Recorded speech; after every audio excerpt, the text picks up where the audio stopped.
I know where this is going. This is going to be the following scenario. Oh, the problem with the vote by mail is that it took forever to cast the votes, and now we can't, because they had a bunch of people in Germany. I have some German clips. I tried to get foreign clips about this whole event. Oh, it took forever because the Germans went to Delaware and they asked people, it's taking forever. You should know the results, the first night. We don't need, what are we waiting for? It's going to go to internet voting. It jumps right to internet voting from here. You don't have any of these problems because the vote comes in and the machine tabulates them and boom, you got your answer. I agree with you. I agree with you that it will go to some form of blockchain, some type of open ledger that can be blockchain. I mean, it would. I mean, that makes a lot of sense. Just for the simple reason that Bitcoin has proven that you can represent something on the internet and another person can take that as true and valid without anyone in the middle, which does away with the whole problem. Well, there's nobody in the middle. What about the guy who comes over to your house, holds a gun to your head, takes you to the computer and tells you to vote for Biden? He's not in the middle. He's on one side. Exactly.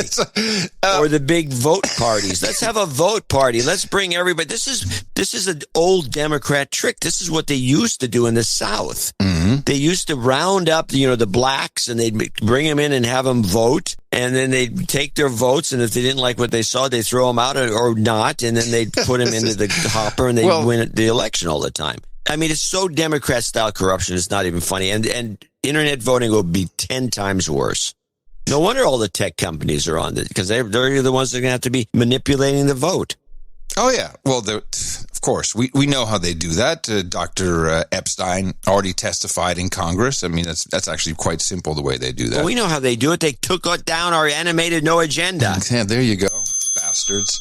Just back to the Supreme Court for a moment, just to give you a little bit of the vibe amongst, I would say, the Democratic Party operatives who are in the media. Joy Reid is a fine example of that. Not ADOS, by the way, but okay. So we'll see. Well, and the Supreme Court. And he mentioned the Supreme Court and was very specific about that. And he did telegraph. As if he can just take the election, call it over, right, and announce that there won't be any more voting and that the Supreme Court will take over. That's not how it works. It's not exactly clear that we can trust Amy Coney Barrett and Kavanaugh and these others not to be just like Bill Barr. And so I think what scares people is that if he decides to do something that it legally makes no sense, and you're right, but Mr. Bauer is ready for him.